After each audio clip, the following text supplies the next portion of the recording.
കാന്തല്ലൂർ എന്ന് പറയുന്നത് കാന്തല്ലൂരുണ്ട്. കാന്തല്ലൂർ മഹാദേവ ക്ഷേത്രം പ്രസിദ്ധമാണ്, ക്ഷേത്ര പ്രസിദ്ധം. അതിവിടെ തന്നെയാണ്, എൻ്റെ വാർഡിൽ തന്നെയാണ്. അത് കാന്തല്ലൂർ ക്ഷേത്രത്തിലേക്ക് നമ്മുടെ കിള്ളിപ്പാലത്ത് അല്ലേ? അതെ അതെ, കിള്ളിപ്പാലത്ത് നിന്ന് നേരെ വരുമ്പോഴത്തേക്കും ലെഫ്റ്റ്. അതിനെക്കുറിച്ച് അല്പം കേട്ടിട്ട് തിരിച്ചു വരാം. ഓക്കെ. അപ്പം കാന്തല്ലൂർ ശാല എന്ന് പറയുന്നത് നമ്മുടെ തക്ഷശില, നളന്ദ എന്നൊക്കെ പറയുന്ന പോലുള്ള വലിയൊരു സർവകലാശാലയായിരുന്നു അത്.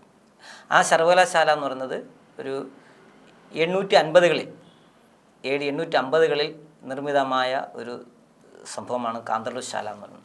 അവിടെ ആയുധകല, വാദ്യമേളം, കല, സാഹിത്യം, യുക്തിവാദം, അങ്ങനെ വിവിധങ്ങളായിട്ടുള്ള ക്ലാസ്സുകൾ നടത്തപ്പെട്ടിരുന്നതാണ്. വിവിധ രാജ്യങ്ങളിൽ നിന്ന് വരെ അവിടെ ഈ പരിശീലനത്തിന് വേണ്ടി ആൾക്കാർ വന്നിരുന്ന ഒരു സ്ഥലമാണ് കാന്തല്ലൂർ ശാല എന്ന് പറയുന്നത്.